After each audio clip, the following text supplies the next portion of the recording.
mulai cepet aja main cepet. Karena kalau terus ngedengerin dia terus dibalesin. Wah lama banget. Oke, so pertama kali gue ketemu sama Paulus yang nanti kita akan dengerin kisah hidupnya. Gue lihat sama leadernya si Yosua nih di MYLC di Bangkok, terus gue liatin berotot, bertato, sebadan badan, diem aja. Gue bilang ini kalau nggak Yakuza pasti mafia Itali nih. Ya, nggak karena rambut rapi gitu ya. Atau gue bilang ini kayaknya John Wick kalau habis dari barber begini nih. Gitu. But guys, gue gak kenal sebelumnya. Pas tadi denger di leader gue bilang I'm so blessed. Benar-benar terberkati banget kisah hidupnya. Bagaimana dia mengubah keputusan demi keputusan dalam hidup. Gue bilang ini orang hebat. Terus kita tadi nemenin dia ngopi sebentar. Terus kita dengerin. Gue bilang bukan cuman satu orang hebat. Tapi datang sepasang suami istri orang hebat nih ke Legacy. Kata gue ini keren banget sih kalau kita nggak memanfaatkan momen 1 jam ke depan ya. Buat kita dengerin dia, buat kita take note. Aduh sayang banget. Karena apa yang akan dia sharingin di sini, gue yakin ini akan jadi kunci buat bisnis besar kita di masa depan.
Tes.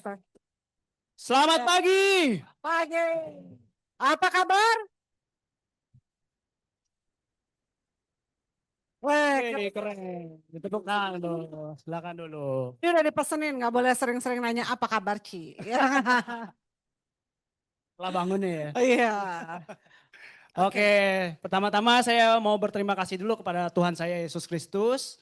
Lalu kepada Edo yang undang saya, katanya ada di Zoom ya. Halo Dok.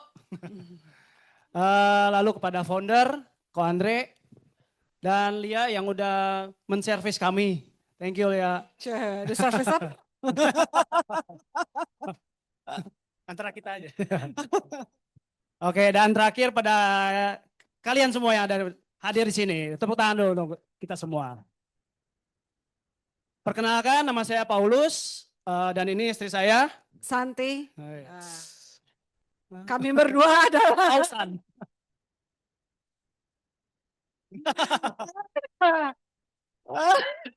jangan cuma di sosmed ya. Ini tadi tepuk tangan dulu dong buat MC-nya tadi keren banget. Kayaknya udah biasa jadi MC di kondangan ya kok. Iya bener lemestar ya kan. Tapi jadi seru ya kan. Nah, kita sapa dulu kayaknya ada yang di Zoom juga ya. Oke, halo. Ya, halo rekan-rekan Zoom ya kan. Oke teman-teman, pokoknya teman-teman kita di sini tidak mengajarkan teman-teman, kita hanya sharing aja teman-teman ya. Sharing pengalaman dari zaman agent sampai hari ini teman-teman. Ya, pokoknya ada yang kalau ada yang berbeda dengan kita, balik lagi ke leadernya masing-masing. Oke teman-teman. Pasti kita yang benar, Pau. Oh gitu ya. Oh, kalau ada yang Tandra, lu ngomong kayak gitu. ya makanya kalau ada yang berbeda boleh balik lagi ke leadernya karena setiap apapun caranya yang penting goals kita satu ya kan mau sukses di Prudential. Oke, tepuk tangan dulu dong untuk kita semua. Oke, kita mulai ya teman-teman ya. Kali ini saya pakai judul Trust the Process teman-teman. Oke. Bisa lihat dari sini. Oke. Trust the Process. Kenapa teman-teman? Karena semua untuk sukses harus melalui proses teman-teman. Oke. Pebisnis hebat pun semua pasti lewat proses. Gak ada yang tiba-tiba sukses. Kecuali dia darah biru. Ya nggak sih? Kita semua darahnya merah sih. Iya dong, Prudential. Ya. Oke. Tak kenal maka tak sayang. Iya. Oke teman-teman. Kita kenalan dulu nih. Kenalan dulu ya. Kan. Oke. Suami saya nih orangnya kayak apa sih? Oke. Kenalkan nama saya Paulus. Panggilannya Pau Pau. Oke, tapi percayalah, saya nggak ada hubungan dengan nama Cirana Paula. Cirana Paula kan panggilannya Pau Pau juga ya. Oh, tapi saya mah nggak ada hubungan. Gitu. Lalu saya orang daerah. Saya dari Sukabumi. Kumaha Damang. Ini serasa pulang kampung nih. Tampang Itali, tapi pas begitu ngomong Sunda pisan ya mah. Gitu. Kayaknya lo nggak usah ngomong deh, bisikin aja ke gue. Shy ya. Bimbat ya. Udah cocok sih ya kan jenggotnya. Terus dimanja orang tua. Ini bener banget nih, anak mami. Jangan kelihatan banyak tato, tapi anak mami baheula gitu. Baheula anak mami pisan lagi. Gitu. Mama saya tuh ya bener-bener sayang mah sayang gitu ya. Sayang saking sayangnya. Satu kan dulu saya di Sukabumi punya toko elektronik. Jadi semua yang ngatur tuh mama.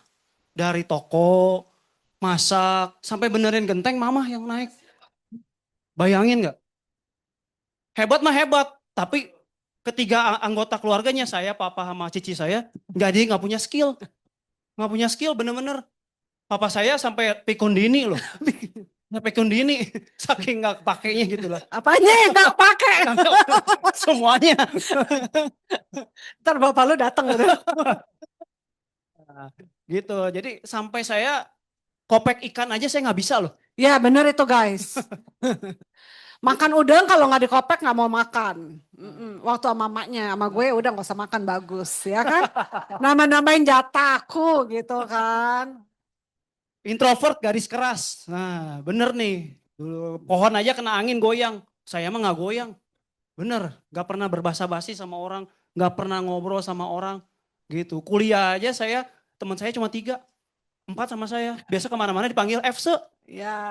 Bener, Efsul lewat gitu. Yang 3 mah banyak temen, saya doang yang nggak punya. Dia yang 3-nya kasihan sama gue katanya. Nggak punya temen ya ditemenin deh. Sampai segitunya. Gitu. Kuliah di IBI, makanya bisa ketemu. Cie. Ada Cie. kelas Iya. di ospek. Bohongin sama saya. Sampai sekarang dibohongin ya kan. Tidak pernah kerja kantoran, bener nih. Nah, jadi saya nggak tahu nih pengalaman kerja kantoran seperti apa, nggak pernah tahu. Oke, pernah berbisnis lah, buka bengkel, bangkrut. 2 tahun nyobain, terus pernah modeling juga pernah.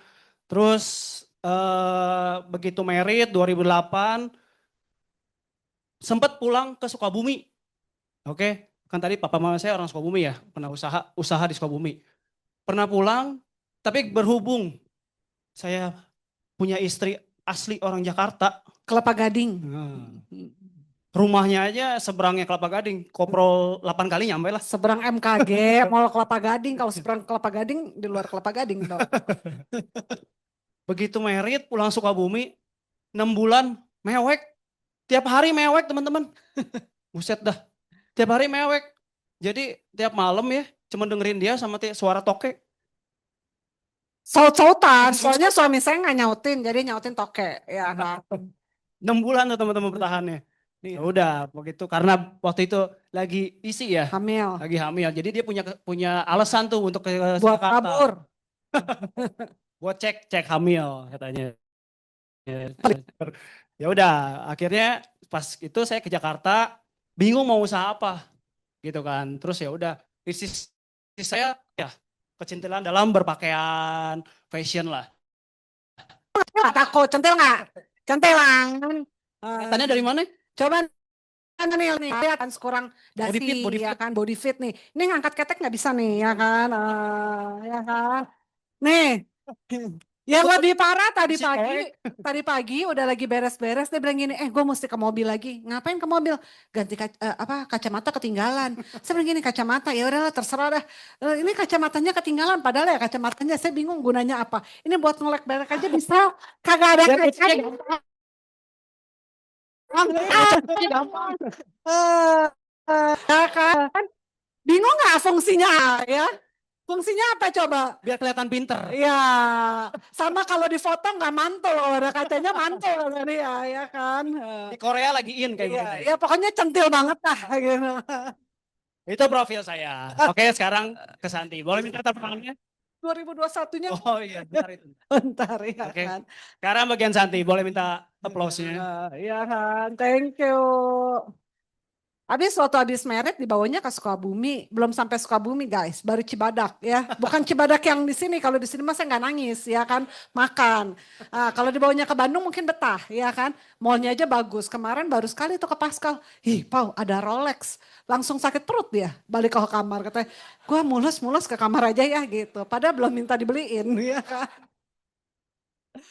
Nah ya kan kalau saya benar, saya itu asli Jakarta. Saya dari kecil sampai besar di Kelapa Gading. Ada yang tahu Kelapa Gading di dunia bagian mana? Ya tahu kan, harusnya tahu lah ya.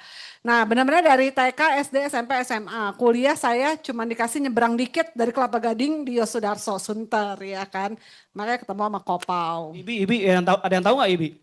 Ikatan Tahu. Bisnis Indonesia, enggak, enggak. Quick Yangi. Institut Bisnis of Indonesia dulu namanya. Sekarang jadi Quick Yangi gitu. Nah, terus ini saya mandiri, udah ngerti cari uang sejak SMA. Bukannya begitu sih, terpaksa aja gitu kan. Karena ya mama saya itu kalau dia dimanja banget, kalau mama saya tangan besi gitu kan. Kasih duit jajan pas-pasan, pas gitu kan, pas. Buat makan di kantin udah pas, udah aman naik angkot. Kalau udah nggak ada lebihnya dah. Jadi kalau weekend teman-teman mau ke mall, mau kemana, ya nggak bisa, walaupun ke mallnya juga jalan kaki kan, tapi kan kalau aus gitu nggak bisa beli minum gitu ya. Jadi dari sekolah itu saya udah mulai suka jualan apa aja yang bisa saya jual gitu kan. Jualan kertas file zaman dulu segala macam. Begitu udah dari SMA saya udah mulai jadi SPG ya, SPG tuh jaga-jaga stand gitu. Jangan lihat sekarang guys, dulu saya kurus. Nah, ya mirip-mirip anak saya gitu tuh lihat tuh kan, kurus gitu. Dulu saya segitu, dulu bener deh. Ntar saya kasih lihat fotonya kalau nggak percaya ya. Iya, jadi dari dulu saya udah suka jaga pameran gitu. Terus jadi udah terbiasa hidup mandiri lah. Kalau mau apa-apa udah mikirin caranya gimana gitu. Beda banget sama Pau-Pau. Kalau Pau-Pau memang privilege-nya besar sekali ya kan. Tapi itu jadi PR buat istrinya di masa mendatang. Jadi ya kalian-kalian kalau punya anak lelaki tolong ya tolong. Jangan dimanja semaksimal mungkin karena tugas istrinya menjadi amat berat ya kan. Ini adalah curahan istri seorang, saya begitulah panjang nih nanti ya, oke. Lagi cutar. Lagi curcol ya kan. Jadi Papa itu pertama kali belajar cuci piring, cuci baju setelah Merit. Istri saya Rembo ini. iya kan. Gitu. Nah, ekstrovert, rame, seru ini dia yang nulis bukan saya ya, bukan. Saya sebenarnya orangnya pemalu. Iya, Saya teman-teman. kelihatan banget ya kan. Enggak, saya tuh rame karena mungkin karena saya anak tunggal. Jadi kalau anak tunggal itu di rumah kan nggak bisa menyalurkan 30.000 katanya itu kan, ya kan. Jadi begitu ketemu teman gitu pulang udah capek gitu ya kan. Di rumah saya mau ngomong sama siapa. Jadi di luar saya maksimalkan kalau ketemu orang ya kan. Terus udah gitu pengalaman kerja kantoran. Iya ya karena balik lagi nih nggak punya privilege kayak dia. Mau buka bengkel dimodalin ya kan.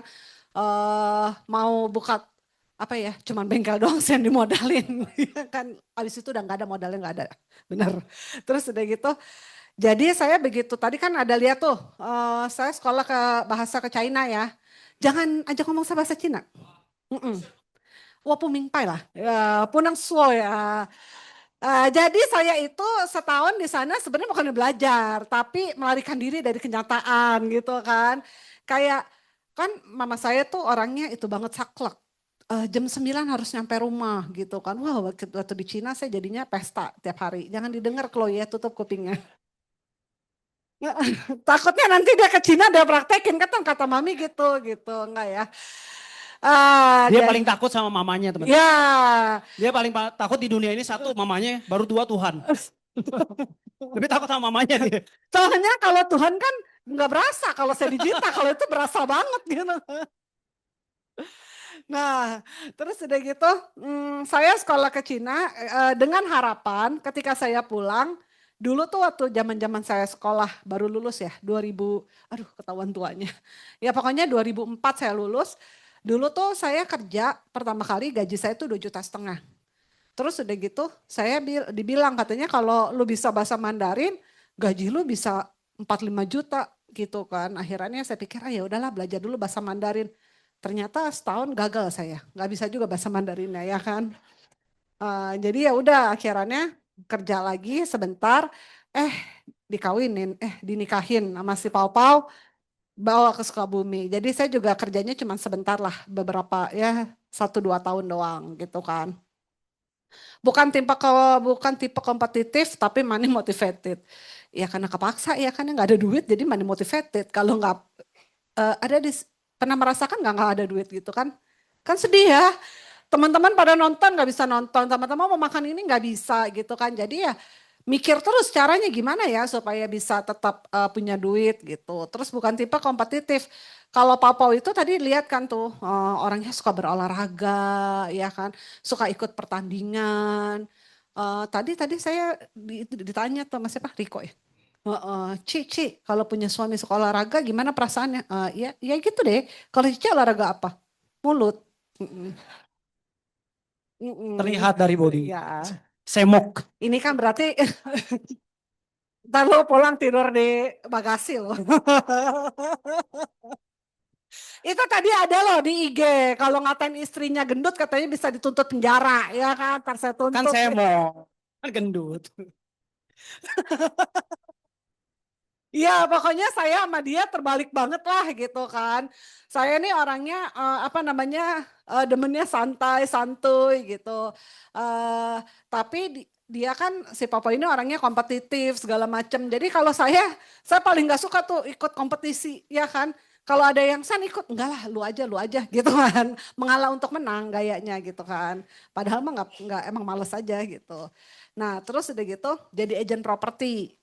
Kenapa saya jadi agent properti? Karena yang tadi kan Kopapo ini sempat buka toko ya kan. Sebagai istri tugasnya tuh cuma satu sebenarnya, menjorokkan suami. ya kan?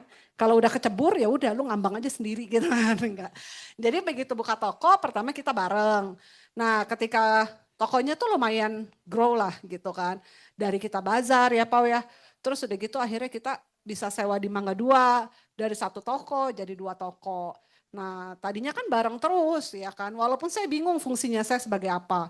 Karena ketika saya jaga toko, Papa kan ada di blok A, saya di blok B. Kalau gini, oh, kok Papa mana? Di blok A. Oh ya udah Ci, aku ke blok A. Lah, terus kok ngapain di sini ya gitu. Maklum kan yang nanya laki semua ya. Terus udah gitu udah akhirnya ketika saya hamil anak kedua, saya bilang, Pau kayaknya kalau tiap hari gue ke toko ribet nih. Karena baru anak satu masih mending pakai suster kalau mau ke toko saya dropin di rumah nyokap ya kan sama susternya. Kalau anaknya dua kayaknya gue diusir sama mak gue ngedrop mulu gitu kan kayak rombongan sirkus bawaannya makin banyak gitu. Akhirnya saya bilang kayaknya lu bisa deh Pau udah handle aja dua-duanya kan pakai pegawai ini nanti kalau butuh-butuh baru lu yang datang ke blok B. Akhirnya Pau bilang ya udah. Nah tapi balik lagi karena saya orang yang memang nggak bisa diem dan saya suka duit ya kan. Jadi saya mikir lagi, aduh kalau di rumah doang nggak enak. Akhirnya saya mencoba jadi agent properti. Kenapa jadi agent properti? Karena saya cuma mikir agent properti itu waktunya fleksibel. Jadi saya tuh pengennya tetap bisa urus anak, jemput anak, tapi saya bisa dapat duit. Nah ya udah jadi 2009 saya jadi agent properti terus sampai ya COVID itu ya kan. Nah, teman-teman, dari 2008 saya buka toko di ITC Mangga 2. Awalnya dari bazar ke bazar gitu ya. Capek mah capek. Mall belum buka kita harus sudah siap-siapin. Mall udah tutup kita baru beres-beres gitu kan. Akhirnya kita buka toko lah 2008 coba di ITC Mangga 2. Dulu mah ITC Mangga 2 top-topnya gitu ya. Semua bis pariwisata aja ke sana gitu kan. Rame lah, puji Tuhan waktu itu grow dari udah hampir 13 tahun lah di sana. Udah bisa beli rumah, beli mobil dari hasil di ITC Mangga 2. Terus kenapa bisa tutup? 2020, ada yang tahu nggak kenapa teman-teman? COVID, bener. Langganan saya, pembeli baju di toko saya, banyak kan entertain teman-teman. Dari MC, pemain film, itu kan kayak Raffi Ahmad, Olga Syahputra, Mendia, eh, terus Denny Cagur, itu semua langganan saya. Oke, 2020 mereka nggak dapet job juga, nggak ada job, gitu kan? Ya nggak ada langganan. Terus kita juga kan belanja dari China, dari Bangkok ya. Udah nggak bisa belanja juga. Gitu, akhirnya dengan berat hati 2020 kita tutup lah. Singkat cerita kita tutup lah. Gitu, tapi berhubung anak saya 2, istri 1 dan doyan makan. Itunya nggak usah disebutin. Jadi saya nggak bisa diem teman-teman. Saya harus putar otak gimana berbisnis lah. Oke, akhirnya saya coba belajar alat kesehatan sama kakak ipar saya. Kakak ipar saya bisnis alat kesehatan di Pramuka udah 30 tahunan lah. Saya belajar 2 bulan, jualin di online, belajar barang-barangnya apa aja. Terus setelah itu kakak ipar saya bilang kamu harus punya toko. Gitu, punya toko lah. Akhirnya saya mencari toko di pinggiran Jakarta lah. Kita fokus sama Bekasi sama di Serpong. Oke, nah di Serpong kita hubungin dong teman-teman kita yang ada di Serpong. Ya. Akhirnya kita hubungin teman-teman kita yang di Serpong. Salah satunya teman Komsel kita, Richard Devike. Nah gitu.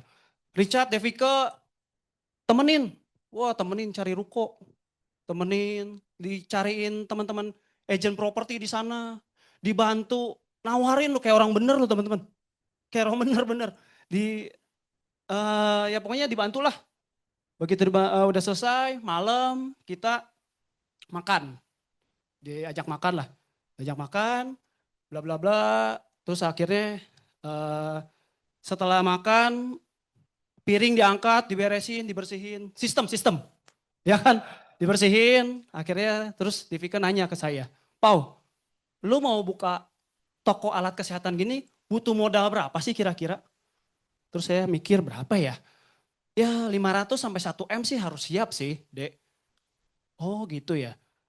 Terus Devika terus nanya, gila lu ya di zaman COVID sekarang Lu baru mau buka toko, sedangkan banyak toko-toko yang udah lama aja pada bangkrut, lu baru mau buka. Lu kayak masuk ke kandang macan gak sih? Kayak bunuh diri gak sih? Iya juga ya dek, tapi kalau gua nggak coba gua nggak tahu. Oh iya sih, tapi boleh nggak gua sharing satu peluang bisnis. Heeh. Tanpa modal dan menurut dia bagus. Gue coba sharing ya, akhirnya Richard keluarin kertas. Akhirnya terbang-terbang tuh kertas. Gitu. Akhirnya saya di NBO lah. Ya singkat cerita, saya kerekrut dari situ. Oke, sesingkat itu doang sih kerekrut. Oke. Tepuk tangan dulu dong. Nah, itu kalau dari point of view-nya si Pau Pau nih, ya kan kayaknya simple banget. Simple nggak? Simple banget ya, pengen nggak ngerekrut orang kayak begitu? Weh, udah lama nggak ketemu, sekalinya ketemu makan langsung direkrut, rekrut ya kan. Dia nggak tahu sebenarnya ada skenario di balik itu gitu kan. Jadi Devika itu sama saya itu teman dari SMA ya kan. Kita satu komsel, nggak satu sekolah tapi satu komsel dan memang teman baik lah dari SMA kuliah gitu. Jadi waktu dari Devika sama Richard jalanin Prudential 2007, ya mereka coba rekrut saya nggak? Oh pasti ya kan, tapi saya ya kerekrut tapi satu kali aja datang ke kantor. Kan ceritanya masih muda ya kan, masih banyak pilihan ya kan. Nah tapi saya nasabah, Jangan dicontoh, ya jangan dicontoh benar ya kan. Nah tapi saya tuh nasabah setianya Richard Devike dari mereka awal banget, dari polis 350.000. Nah polis saya nggak pernah lapse loh dari 2007 ya kan. Nah tapi kan upgrade terus kan. Nah ketika upgrade Black Card itu tahun 2019 kalau nggak salah ya. Nah itu saya yang nanya tuh sama Devika, deh kok orang-orang kartunya hitam, kartu gua apa gitu. Akhirnya udah Devika datang segala macam ke rumah dijelasin lagi, saya upgrade. Nah yang masuk itu cuman, jadi yang saya masuk dari belum merit sama anak saya nomor 1. Pau-pau ini sama anak saya yang gede, yang kecil beda lah bukan pakai pro. Nah dari situ mulai kontak lagi dong sama Devika karena udah merit kan biasa udah nggak terlalu sering main gitu kan. Nah dia ada ajakin saya lagi gitu kan. Lu kenapa sih jadi agent properti mau, tapi kenapa nggak mau jadi agent asuransi gitu kan. Kok lu nggak mau bareng sih sama gue? Saya cuma jawab gini, belum kepikiran deh, nanti deh. Pokoknya suatu saat kalau gue jadi agent asuransi gue pasti ikut lu. Gak mungkin gue ikut yang lain. Tapi gue nggak tahu kapan deh, mungkin bisa sekarang, bisa nggak tahu deh kapan, pokoknya nantilah gitu. Udah.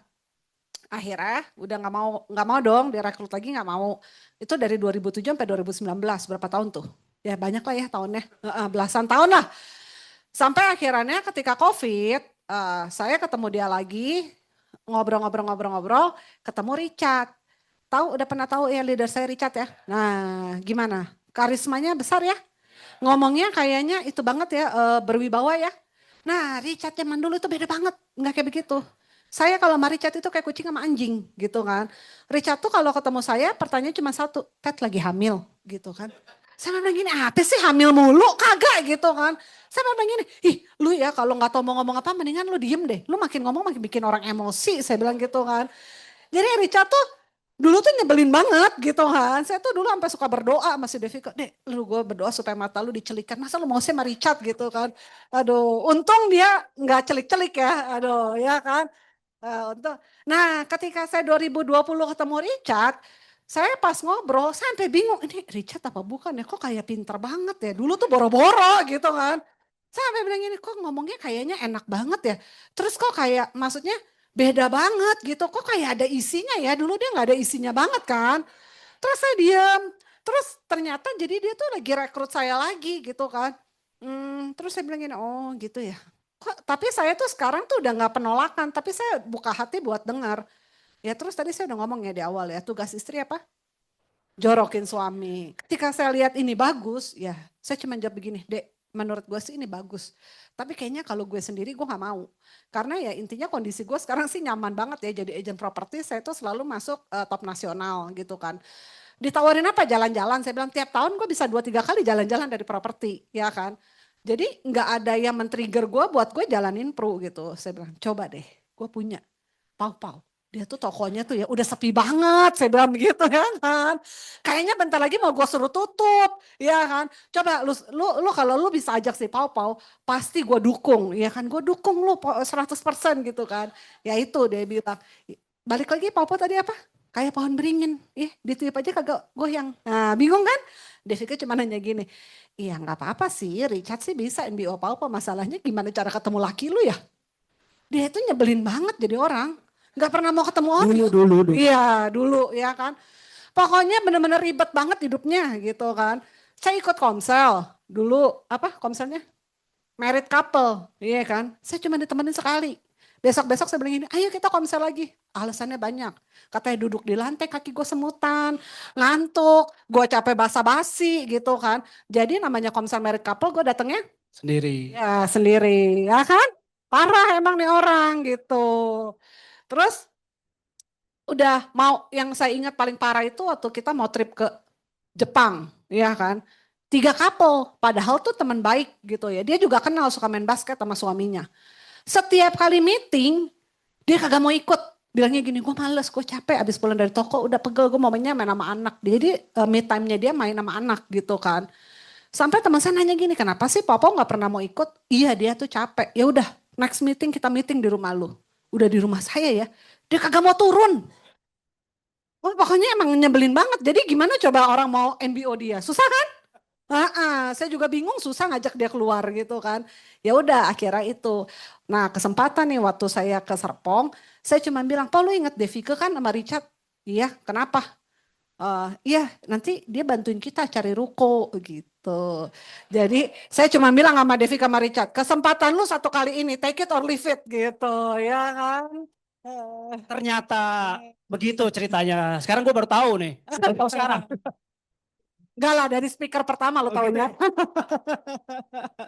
Ya jadi gitu sesimpel itu sebenarnya. Ketika udah di NBO tugas istri adalah bagus Pak udah coba aja gitu. Betul, betul. Gitu ya teman-teman ya. Oke teman-teman, itu singkat cerita ketemu Prudensial. Oke setelah itu kita di training sama Richard Devike. Kan dia tinggal di Serpong ya, saya di Kelapa Gading. Jaraknya jauh ya, lumayan lah. Tapi mereka konsisten loh. Seminggu 1 kali, 2 kali datang ke Kelapa Gading, mentraining kita. Tapi ini ditulis nih teman-teman. Join di Juli, tapi berani prospek di November. Nah, ngapain aja tuh Juli sama November? Kita nggak berani loh teman-teman. Pegangan tangan berduaan. Iya, kita nggak berani loh. Padahal dia agent properti, saya punya toko di Mangga 2 selama 13 tahun. Sama teman-teman kendalanya. Sama, semua agent baru seperti itu teman-teman. Nah, tapi karena konsistennya Richard, Devika selalu datang gitu ya. Saking seringnya mereka datang, saya hafal tuh. Kalau lagi depan-depan sama Richard, gue hafal nih. Habis ini pasti ngomongin ini nih. Habis ini 10 detik pasti seruput kopinya nih. Oh bener. Habis itu 15 detik isep IQOS. Wah bener. Saking seringnya loh. Keren gak? Saking sering ngomongnya itu terus. Itu lagi. Ya kan? Ngomongnya itu lagi. Selama 19 tahun dia ngomongnya itu terus loh. Percaya gak percaya. Tapi kerennya apa yang diulang-ulang selama 19 tahun, dia punya tim seperti amazing team dan punya income lebih dari 1 M. Keren gak teman-teman? Jadi kerjaan kita cuma ngulang aja. Cuman ada konsisten loh teman-teman. Oke? Gitu teman-teman. Oke, jadi baru berani prospek di November. Kenapa teman-teman? Karena kita gengsi ya. Iya takut gitu Betul. kayak aduh gimana ya gitu. Betul. Nah gagal promosi kenapa? Kita tetap omset di 200 juta API. Nah kita mau cerita dulu juga nih waktu awal prospek. Ya kan kita bikin kesepakatan. Kalau temen lu gue yang prospek. Iya. Kalau temen gue lu yang prospek. Gitu. Makanya gue buru-buru cari temen supaya dia yang prospek. Iya. Kan gue takut gitu ya. Emang dia suka Buru-buru ngejebak. tuh gue. Wah siapa aja gue hubungin gitu ya. Akhirnya temen gue, temen basket. Pak Haji Acong. Haji tapi Acong. Gimana ceritanya tuh? Untung gak jualan bakmi loh. Gitu kan. Pak Haji Acong. Teman basket lah. Kaya lah banyak tanah lah di Kelapa Gading. Ya udah akhirnya saya bikin janji temu. Di Kopi Tiam. Kita ngobrol bertiga. Ngobrol ngarul ngidul gitu ya. 2 jam loh. Lebih ya? Lebih. Nah iya. Tekel lu mulut gue. Padahal dia agent properti loh ya. Udah biasa ketemu klien gede loh. Tapi di sini nggak berani ngomong loh, nggak berani masuk. Begitu ngomong, udah ngobrol kemana-mana gitu ya 2 jam. Gue sampai tenang-tenang kaki dia. Masuk gitu ya. Sampai meja tuh goyang-goyang gitu. Si Acong sampai bingung ini gempa dari mana gitu ya. Goyang-goyang gitu. Masuk gitu. Gitu. Akhirnya Santi berani ngomong. Akhirnya memberanikan diri. Cong, gue mau sharing sesuatu nih sama lu. Nah, si Acong kan tahu istri saya agent properti. Sebelumnya pernah nawarin Sumarekon Bogor ya. Iya. Sumarekon Bogor. Terus si Acong bilang, San, lu mau nawarin ini ya Sumarekon Bogor ya? Oh, kata istri gue belum mau dulu San. Terus kata Santi, oh tenang. Gue bukan nawarin Sumarekon Bogor. Ini ada yang lebih bagus. Cie. Ngelesnya jago kayak bajai dia.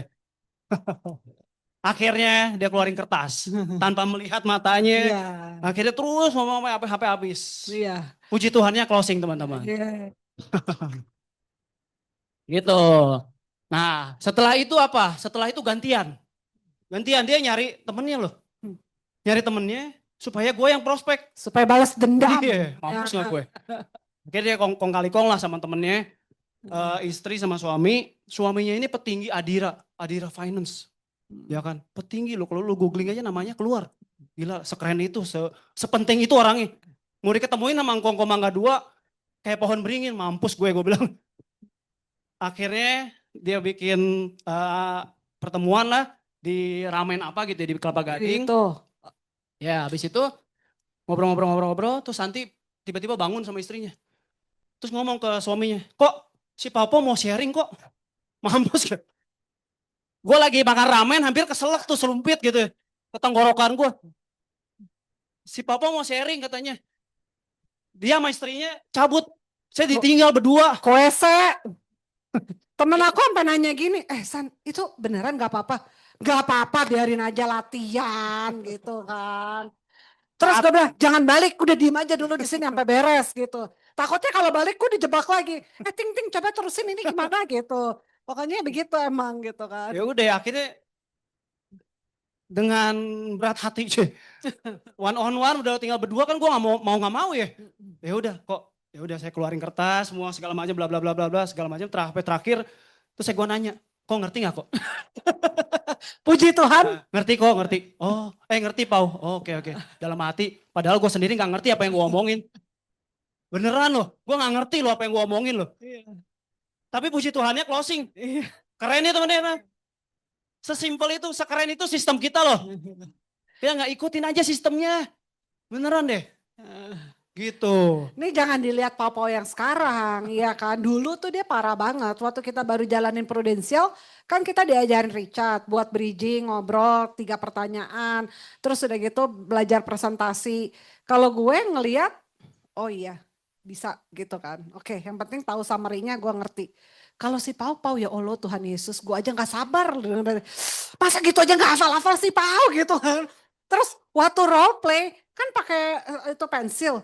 Baru role play sama leader aja tuh udah getar-getar. Jadi terus gue pengen wah Parkinson nih laki gue benar-benar. Lama-lama ini ya Tuhan Yesus, gue bilang ini gimana? Yang lebih parahnya lagi dia tuh jadi waktu awal bukan latihan ngobrol, bukan latihan apa, dia latihan senyum. Coba lu kasih lihat muka lu zaman dulu. Enggak begini. Ya begitu tuh, begitu mukanya. Nah, mukanya tuh kan nyebelin banget ya. Jadi tuh dia awal-awal itu latihannya latihan senyum. Karena diajarin kalau mau jadi agen asuransi harus jadi orang yang menyenangkan. Gue bilang gini, lu ngerti gak nyenengin? Coba muka lu senyum dikit gitu kan. Jadi dia tiap pagi itu latihan di depan cermin. Dia kan perfeksionis ya, jadi senyum aja harus yang menurut dia ya mungkin kiri kanan harus seimbang gitu kan. Balance ya. Harus balance. Terus dia tuh ngafalin presentasi ya, zaman dulu tuh si Mr. X ya, tanya tuh sama anak saya tuh. Tiap hari diulang-ulang di mobil, ya Allah. Anak saya udah hafal, dia belum hafal. Parah banget emang. Jadi iya. Jadi ya di prudensial itu selain melihat ya pertumbuhan ekonomi, pertumbuhan karakter dan ini wah. Ini hasil prudensial. Oke. Ini udah ya tadi ya. Betul ya kan. Pokoknya masalah kita di mana di gengsi teman-teman. Oke, di 2020 kita tutup omset di 200 akhirnya gagal promosi. Terus akhirnya kita diketemuin lagi sama Richard. Richard bilang nggak apa-apa, kalian ulang lagi dari 2021, tapi dengan full half full time. Oke, akhirnya pokoknya Richard bilang, coba lu dapetin semua achievement dari Prudential, gitu. Ya, ya pokoknya intinya saya akhirnya sama Popo setelah kita ngejalanin ini dan kita mulai bangun tim segala macam, kita ngerti nih ternyata tuh sebenarnya yang paling penting kalau kita supaya kita bisa jalan ngelangkah pertama kali, yang pertama adalah kita tuh bisa accept. Accept dulu nih kalau misalnya kita tuh sekarang ada di Prudential gitu ya kan. Lalu harus accept dulu kalau lu aja diri lu belum terima masih denial. Ah enggak lah gue kayaknya enggak deh. Kayaknya gue gak cocok di Prudential deh. Kayaknya bukan gue banget deh. Gak bakal bisa jalan. Jadi yang pertama kali kita harus confirm dulu ke diri kita sendiri. Oke, gue sekarang udah ambil keputusan, gue adalah bagian dari Prudential. Tugas gue sekarang adalah bantu teman-teman keluarga di sekitar gue, mengedukasi mereka supaya mereka ngerti tentang proteksi yang benar itu seperti apa.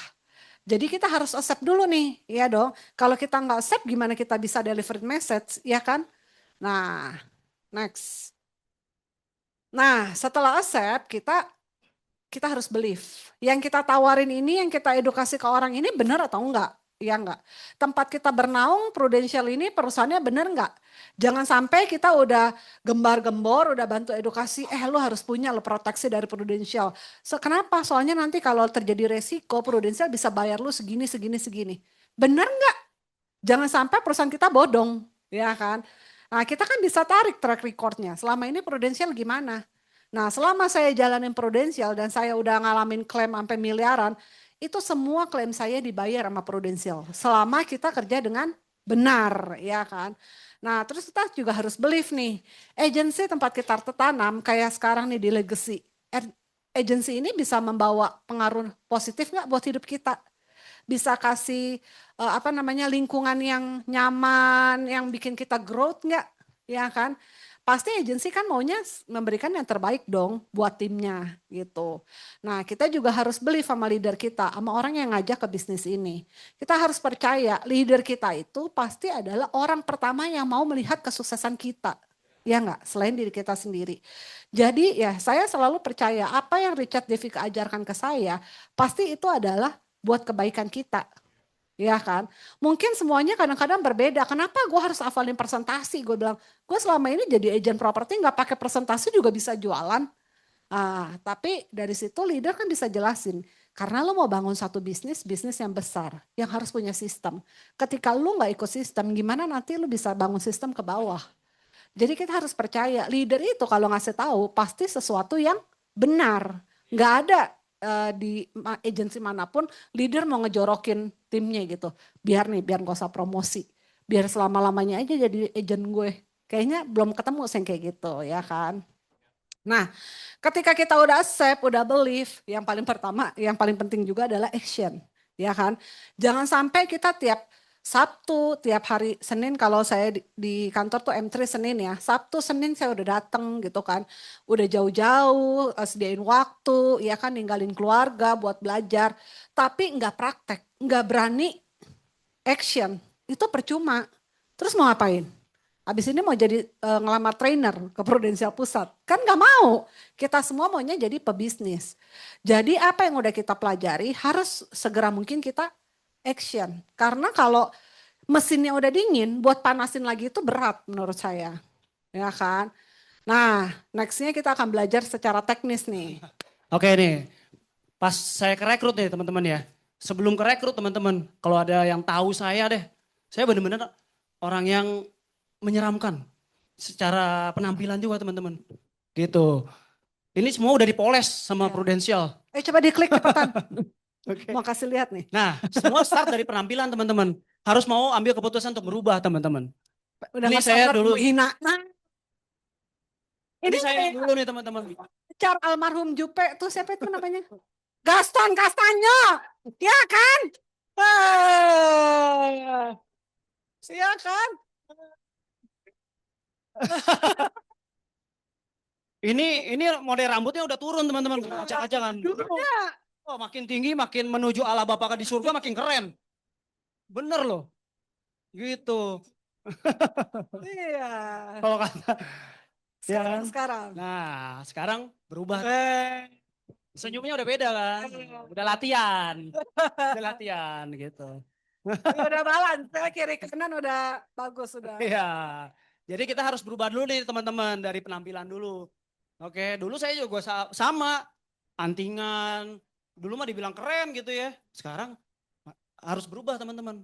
Ya kan kita kan mau jadi konsultan ya, konsultan keuangan. Ya kan? Gimana kalau dia lihat penampilan kita seperti itu? Kemana-mana kalau misalnya pakai celana pendek gitu ya. Gimana coba? Pakai sandal jepit. Kan harus berubah. Oke?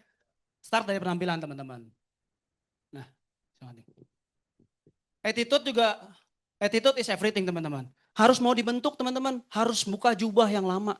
Dulu saya 13 tahun di TC Mangga 2, sesama toko, sama langganan dipanggil, bos, halo bos, ayo makan siang bareng, yuk bos. Kemana-mana dipanggil bos, ya kan. Padahal mah bos yau gitu. Bos, ayo. Nah, di sini nggak bisa teman-teman. Nggak bisa leader ajar apa, saya bilang, aduh ini mah gua udah biasa jualan gitu ya. Ini mah gampang, nggak usah pakai presentasi. Nggak bisa teman-teman. Ya kan? Santi juga sama. Udah pengalaman di properti, udah kliennya gede-gede. Salah satunya Hotman Paris loh, kliennya Santi. Ya kan? Dia nggak bisa loh teman-teman. Di sini harus rendahin hati loh. Mesti rendahin hati, mau belajar. Oke, mau belajar. Karena kita bukan mau sukses sendiri. Kan kita mau ngajarin tim. Benar gak sih? Kalau hebatnya sendiri, sukses sendiri, timnya bagaimana? Belum tentu timnya sehebat dia loh, sepinter dia. Tanpa presentasi bisa bisa closing. Kan bukan itu yang kita cari. Oke, mesti kosongin gelas. Mau belajar di dunia yang baru ini. Lalu respect leader. Oke, saya selalu bilang bukan follow leader. Kalau follow leader, entah follow leader ke dunia lain, diikutin lagi ke dunia lain. Ya kan? Kita harus respect leader teman-teman. Oke. Leader bukan lebih pintar dari kita, tapi dia lebih dulu nyemplung di bisnis ini. Ya kan? Richard udah 19 tahun lebih dulu nyemplung di bisnis ini. Jadi ya dia pasti pengalaman lebih banyak. Oke, pengalaman saya waktu zaman agent saya selalu nempelin dia teman-teman. Selalu nempelin dia. Waktu zaman itu kan saya direkrut zaman COVID ya, zaman lagi main sepeda. Sepeda saya jam 4 pagi udah bangun. Saya mau tahu dong, mau rekrut, mau selling lah, mau selling teman saya, teman yang main sepeda. Saya sampai telepon Richard loh. Saya udah bangun, untungnya saya udah bangun, Richard belum tidur. Kan dia kalong. Gitu. Jadi ketemu tuh jam 4. Ya udah, akhirnya saya telepon dia, Chat gimana ya Chat, bla bla bla, nanya-nanya. Dikasih tahu begini, coba deh masuk lewat ini. Lewat sini, lewat situ. Richard padahal kenal nggak sama teman saya? Enggak kan? Tapi kan dia punya pengalaman 19 tahun. Oke, ya saya ikutin aja. Gitu. Oke. Nah, ini follow system teman-teman. Ini follow system seperti sistem pada pagi hari ini teman-teman. Ini kalian udah keren banget nih teman-teman. Yang mestinya Sabtu enak-enak tidur gitu ya. Main sama anak. Terus kemana lagi jalan-jalan ya kan. Tapi bisa datang rendahin hati untuk belajar. Tepuk tangan dulu dong untuk kita semua. Modal kita di sini pas join bukan duit loh. Bukan tiap kali harus chip in duit lagi, chip in duit lagi. Enggak loh. Tapi kita kemauan untuk belajar. Di sini ada nggak yang masuk dimintain duit sama leadernya? Nggak ada ya? Kasih uang. Bagi dua tuh. Kalau ada yang dimintain duit sama leadernya, kasih tahu saya. Dia cuma minta dua. Steng-steng katanya. Oke. Tidak ada leader besar yang tidak tertanam sistem. Ya, boleh coba cek. Ada nggak leader yang absen terus gitu pas training? Nggak pernah ada, saya nggak pernah lihat loh. Pasti kalau misalnya dia nggak pernah tertanam sistem, lambat laun pasti hilang. Percayalah teman-teman. Oh, sorry. Nah, ibarat apa teman-teman? Ibarat api unggun teman-teman. Kita itu di sini selalu dihangatkan teman-teman.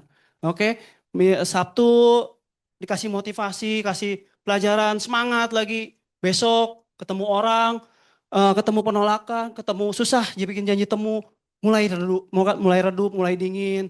Oke, terus Senin ketemu lagi dengan satu frekuensi, dihangatin lagi, semangat lagi.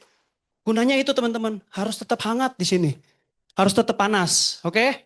Jadi jangan pernah meninggalkan sistem ya teman-teman. Nah, yang paling penting ini ada juga nih, stop blaming, excuse, and justify. Nah, sebenarnya ini rata-rata lah kita semua pasti begitu. Waktu awal-awal ketika misalnya kita nggak closing atau rekrut nggak ke rekrut-rekrut, pasti kita akan ngomong, ih susah ya. Kayaknya sekarang anak-anak sekarang tuh ini deh udah banyak cara buat dapetin duit. Jadi kayaknya lebih gampang aja bisa easy money. Jadi kayaknya kalau kita nawarin peluang bisnis di Pro, mereka tuh kayaknya rada bla bla bla. Kalau mau dicari 1.001 alasan pasti ketemu, iya kan? Nah, tapi yang harus kita pikirin adalah gimana caranya ya supaya cara kita ini efektif. Jadi jangan blaming, jangan nyalahin keadaan, jangan nyalahin, ah kemarin gue diajarin presentasinya beda sih, kok di grup lain presentasinya lebih bagus. Ada nggak yang suka kayak gitu? Ada, kalau mau di-compare nggak ada habisnya. Iya kan? Jadi kita harus pergunakan apa yang ada di tangan kita aja. Nggak usah cari-cari kesalahan dari eksternal gitu kan. Nah, excuse juga cari-cari alasan. Misalnya, aduh tapi kan gue tuh ibu rumah tangga, kerjaan gue tuh udah banyak. Tiap hari udah ngurus anak, capek. Terus belum lagi harus apa masak semuanya. Nanti yang laki-laki juga sama. Gue kan udah kerja, udah dari pagi sampai malam, terus dari Senin sampai hari Jumat. Masa Sabtu lu suruh gue ikut sistem lagi gitu kan? Kalau alasan juga banyak gitu buat kita nggak ikut sistem, buat kita nggak jalanin prudensial. Tapi balik lagi sih, harus ingat apa tujuan kita ada di tempat ini. Ketika kita memutuskan buat ikut di prudensial, kita tuh maunya apa? Jadi harus ingat. Nah, ketika kita ingat dan kita tahu tujuan kita, alasan apapun kita pasti bisa lalui. Ya enggak? Nah, justify pembenaran. Sekarang in this economy, anak-anak sekarang kalau ngomong in this economy, aduh boro-boro nawarin proteksi. Sekarang kayaknya makan aja pada susah deh. Lah, tapi kalau mau ngomong begitu, yang tadi itu top agent, new business itu semua masih ada, kenapa bisa? Kenapa orang lain bisa, kok kita nggak bisa? Nah, jadi yang salah siapa? Kita. Jadi jangan pernah cari pembenaran. Nah, kalau kita mau maju, ya kita harus stop sih 3 hal ini. Kalau enggak, kita bakal jalan di tempat aja, gitu kan. Ya benar nih teman-teman. Jangan cari alasan. Misalnya nggak bisa datang training. Der, kucing aing ganti kulit katanya. Atau besok nenek aing arek kawin deui. Ya. Pasti ada alasan mah ya. Gitu. Jadi jangan pernah pakai alasan ya teman-teman ya. Kalau training itu ya harus, wajib ya. Untuk yang mau sukses ya teman-teman. Oke. Nah nih teman-teman. Kunci sukses di prudensial menurut saya cuma ini teman-teman. Disiplin dan konsisten. Oke, konsisten itu melebihi motivasi. Oke, motivasi mah buat memulai bener. Tapi untuk sampai tujuan kita harus konsisten. Ibarat kita lagi nge-gym teman-teman. Bisa nggak seminggu tiba-tiba gede gitu badan, perut six pack? Kan nggak bisa ya, kita harus konsisten. Oke, Aderai juga nggak mungkin 3 bulan kayak begitu. Ya kan, kudu tiap poe kayak gitunya makan endoknya. Loba ya, karunya endok. Ayamna karunya. Subtitle please. Nah, motivasi membuat kita memulai, tapi konsisten mencapai, membuat kita sampai tujuan. Ini benar banget nih teman-teman. Oke. Nah, ini yang saya lakukan nih teman-teman. Olahraga adalah kerja. Kenapa? Karena hobi saya olahraga. Jadi saya lakukan olahraga happy aja gitu teman-teman. Karena itu kerja saya. Kalau saya nggak olahraga berarti nggak kerja loh. Gitu. Jadi harus sesuai passion ya teman-teman ya. Tidak mengkreditkan yang tidak olahraga. Ya istri saya juga bisa sebenarnya. Baru mau bilang jangan sebut. Ya kan? Dia ikut apa? Komunitas makan ada bisa gitu ya. Yang hobi-hobi makan dikumpulin tuh. Nah, itu kerja juga. Jadi bukan cuman yang nggak olahraga, yang olahraga doang yang bisa. Ya kan? Di olahraga saya apa? Saya belajar berteman teman-teman. Oke, belajar berteman, masuk banyak-banyak komunitas, semua olahraga kebetulan saya bisa semua. Jago mah enggak, jago mah enggak. Semua bisa, badminton, padel, basket, lari, semua bisa lah. Gitu, rata-rata lah, rata-rata. Nah, di situ berkenalan dengan orang-orang baru. Nah, itu harus buka mulut teman-teman. Harus buka mulut. Kalau lagi lari, habis lari, kita kan bisa ngopi ya teman-teman ya. Harus buka mulut, banyak ngobrol. Itu waktunya kita bekerja. Mingle teman-teman kanan kiri, tanya kanan kirinya kerja apa, bisnis apa, keluarganya, anak siapa, anak berapa gitu kan.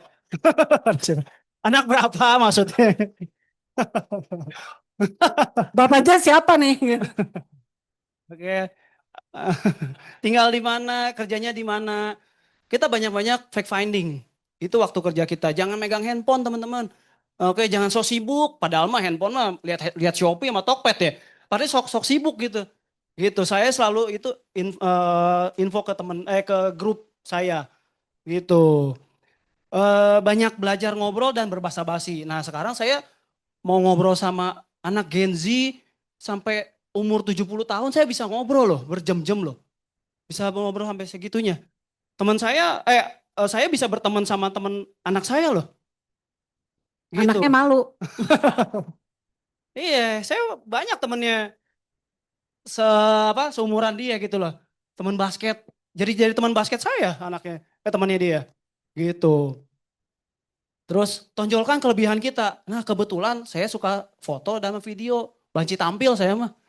Banci tampil gitu ya.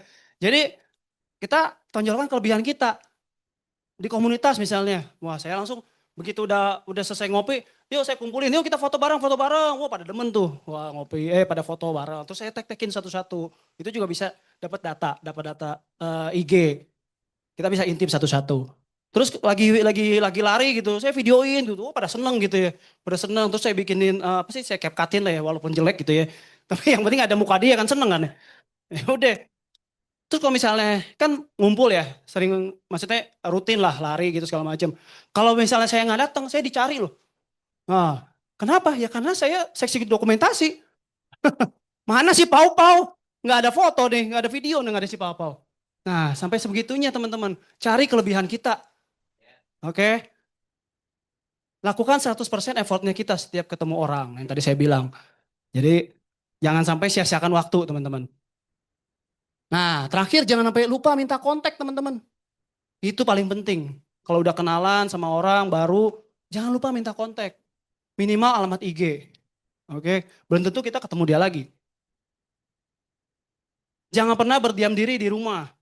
Oke, setiap kita keluar rumah, ketemu orang, buka mulut, ngobrol, kesempatan itu pasti selalu terbuka. Oke, kalau diam di rumah, percayalah pasti kesambet setan teman-teman. Setan males, gitu. Saya makanya kalau ada waktu gitu jam 8 apa jam 9, kan jam tidur saya jam 9 jam 10 gitu ya.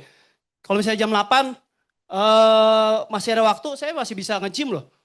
Saya bisa nge-gym, saya sempat-sempetin nge-gym gitu ya. Karena saya selalu bilang sama istri saya, siapa tahu calon AB gue lagi nge-gym. Saya selalu begitu, saya selalu memotivasi begitu. Mau 15 menit saya tetap jalan. Gitu. Oke. Nah, ada yang tahu nggak teman-teman ini siapa? Georgina. Ada yang tahu? Ah, bener. Ada yang tahu nggak dulu kerjanya apa? Nah, bener. Wah, keren loh. Dulunya pegawai di Gucci teman-teman. Ya kan?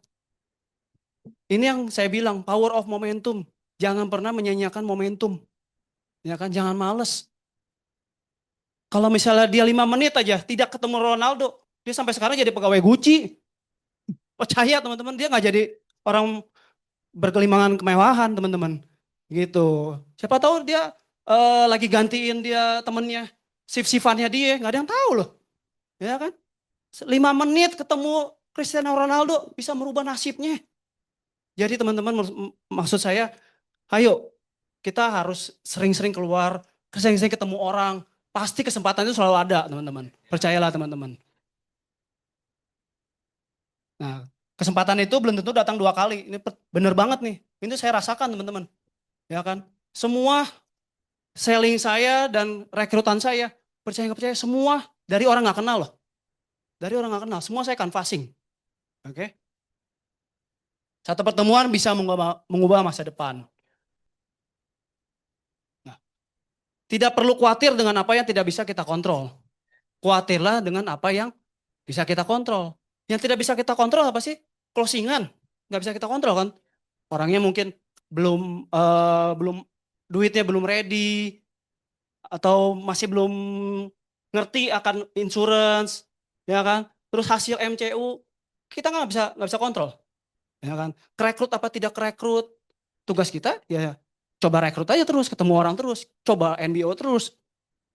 Agent jalan apa tidak jalan, asumsi orang tentang kita, ya kan? Banyak loh pertanyaan-pertanyaan. Nanti kalau misalnya ketemu, nanti diajak ketemu, disangka mau nawarin asuransi. Emangnya dia ini cenayang. Kita belum ketemu, udah tahu gitu. Ya ketemu aja dulu, gitu kan? Yang bisa kita kontrol apa? Aktivitas kita, ya kan? Penuhin schedule kita dari Senin sampai Sabtu, ya kan? Scheduling, terus prospek dan rekrut teman-teman dan maintain tim. Itu yang kita lakukan setiap hari. Sukses itu di mana kesempatan dan kesiapan bertemu. Kalau males, udah nggak ada obatnya teman-teman. Oke, udah nggak ada obatnya. Itu harus mengobati diri sendiri. Oke, harus kemauan diri sendiri. Apotek aja tutup loh, nggak ada obatnya. Beneran. Permisi Ci, ini mobil Cici ya? Bukan, orang mobilnya butut kayak gini masa mobil gue? Mobil siapa Ci? Ada tuh mobilnya Niko. Boleh nggak saya wawancara bro-nya? Mau diwawancara nggak? Oh, Koko melakukan apa untuk mendapatkan mobil nih kok? Ini peninggalan kakek nenek sih waktu pacaran dulu. Nggak tahu juga. Koleksi ya kok? Koleksi kakek nenek, dia yang warisin. Gue mah nggak demen juga mobil beginian. Ya mau makan dalam aja yuk, ngobrol dalam. Ya. Kok Niko sekarang pekerjanya bergerak di bidang apa kok? Ikut orang tua sih. Masih dimodalin cuma nggak tahu mau buka apa. Modalnya awalnya berapa kok? Gue mulai dari nol sih, dikasih cuma modal 1M, bisa apa sekarang 1M? Koko berarti pewaris atau perintis? Ya privilege lah. Cara Koko mempertahankan privilege itu gimana kok? Masih belum tahu, baru kasih modal 1M, gue belum apa-apain, gue bingung. 1M bisa buka bisnis apa sekarang? Kalau Koko bisa balik lagi ke umur 19 tahun kayak saya, apa yang Koko bakal lakukan? Tetap kayak sekarang sih udah, minta orang tua. Ikut orang tua Iya. ya? Sekarang kalau mau tahu kok, itu pekerjaan orang tua apa kok? Properti, beli rumah, direnov, jual lagi Itu gitu. Koko memang mau nerusin? Sebenarnya nggak mau, cuma kalau emang nggak ada peluang lain, ya mau nggak mau, ngikut aja udah. Kalau Supra ini emang Koko bawa setiap hari ya? Enggak ada, iseng aja kalau lagi pengen doang, lagi iseng-iseng doang. Ini tahun berapa kok? 91, Berarti kisaran harganya sekarang sekitar 2-3 eman kali ya. on the road. On the road ya, 3 eman lah kurang lebih. Supranya ini Koko mau ngapain habis ini? Koleksi aja gitu ya? Koleksi aja, nggak boleh dijual sama orang tua soalnya. Ini masa-masa kakek nenek gua pacaran, zaman dulu naik beginian. Jadi ya udah nggak dikasih jual. Kalau Koko bisa pilih satu orang untuk berkolaborasi, siapa sih waktu orang itu? Sungkang. Sungkang? Iya, karena kan emang anak mobil juga kan. Terus lagi hype juga kan kemarin. Apa sih mungkin nasihat terakhir untuk anak muda yang sedang merintis menjadi sukses kayak Koko? Itu doang, kunci satu, punya orang tua kaya. Iya udah itu doang sih. Gue bingung mau ngasih motivasi saya karena gue pun gak nggak ngalamin itu. Jadi gue belum bisa ngomong itu sih. Next. Balik ke slide ya. Oke teman-teman tadi denger ya di videonya. 2-3M loh teman-teman mobilnya. Seharga rumah teman-teman. Nah yang gue mau pesenin teman-teman. Kalau lu bukan anak konglomerat teman-teman. Jangan coba-coba males-malesan teman-teman. Beneran deh. Di luar sana yang rajin. Gak sukses aja banyak. Apalagi yang males. Oke. Nah PR nih teman-teman. Sekarang tanya ke emaknya kalian masing-masing. Dulu waktu lahir ketawa apa nangis? WA coba WA. Oh, udah meninggal. Ya jangan di WA, ntar dibales bingung. Kalau masih nangis, ayo jangan malas teman-teman. Oke, kalau lahirnya ketawa teman-teman, kayak Raffi Ahmad, mungkin anaknya Raffi Ahmad gitu ya, bolehlah ketawa, ya, gitu. Jadi jangan pernah malas ya teman-teman ya. Setuju ya teman-teman? Tepuk tangan dulu untuk kita semua. Enjoy the journey teman-teman. Semua ada perjalanannya masing-masing. Semua ikutin prosesnya masing-masing. Dari agent A, B, oke. Bukan seberapa cepat kita di bisnis ini, tapi kita seberapa jauh. Oke, di sini. Jam paling mahal apa teman-teman? Bisa tebak? Rolex? Patek? Oh, salah semua. Yang paling mahal adalah jam terbang. Kita harus banyak ketemu orang teman-teman. Banyak ketemu orang, banyak penolakan teman-teman. Bener Kreatif kan suami saya. jam terbang. Makin banyak kita ketemu orang, percayalah kita makin pinter. Ya, bukan masalah closing apa nggak closing, tapi makin pinter. Makin banyak penolakan, kita justru makin pinter. Ntar kita ngajarin tim bagaimana. Oke. Nah, yuk kita sama-sama berdiri yuk teman-teman yuk. Sama-sama berdiri. Oke nih teman-teman. Saya Pau-Pau, orang daerah yang dulunya sombong teman-teman. Introvert, garis keras. Nggak punya temen. Pendiam, pemalu. Ya, tapi bisa loh ada di panggung ini. Berbagi berkat sama kalian teman-teman. Yuk teman-teman kita sama-sama ya. Bilang ya, si Pau-Pau aja bisa. Apalagi lu. Pasti bisa. Oke? 1, 2, 3. Wajar bisa, Apalagi lu. pasti bisa. Oke, thank you. Paulus Sante, Master Builder. Thank you, thank you. Congratulations. Wow. Kasih tepuk tangan sekali lagi buat Ko Pau dan Ci Santi. Ini keren banget ya. Hashtagnya Paulus Santi Master Builder. Wow. Oke, Ko Paulus, Ci Santi boleh duduk sini dulu depan ya. Oke. Teman-teman silakan duduk. So, gimana hari ini dengar Ci Santi sama Ko Pau? Asik banget ya. Ini kalau ngomong kecenya jauh nih. The next level lah katanya kalau Pau nih. Dari dulu waktu kayaknya gue pasti notice lu, walaupun lu belum tentu notice gue. Kalau lagi di luar negeri karena kita suka lihat, gila itu dandanannya keren banget, bener gak sih? Ya kalau jalan-jalan pasti notice gitu ya. Tapi hari ini kita belajar banyak, terutama menurut gue banget, yang menurut gue bagus banget. Kalau hidup mau berubah, yang pertama harus berubah siapa? Dari kita sendiri. Start dari yang tadi paling simple. Dari apa yang pertama kali Ko Pau lakuin? Bukan cuma penampilan teman-teman. Senyum. Ya, kadang-kadang kita nggak ngerasa kenapa sih dunia tuh kayak nggak adil ya. Kita ngerasa kayak ini orang keren-keren gini. Padahal belum tentu tahu prosesnya. That's why hari ini enjoy the process. Ya, hari ini proses perubahannya yang kita bisa kasih buat terutama anak-anak bukan cuma uangnya teman-teman, bukan cuma kekayaannya, tapi proses waktu kita berubah, mereka juga ngerasain hal-hal yang bagus dari kita teman-teman. Dan gue suka banget hari ini, Ko Pau Cisanti cerita sedikit soal namanya kontrol. Seperti kelas yang biasa dibawain di Legacy ya, yang kita perlu fokusin bukan apa yang kita nggak bisa kontrol. Closing atau nggak closing jangan dipikirin teman-teman. Yang penting kontrol kita adalah kita bikin janji, kita telepon orang, kita ketemu, kita belajar. Hari ini teman-teman datang ke Legacy, belajar, itu kontrol kita teman-teman.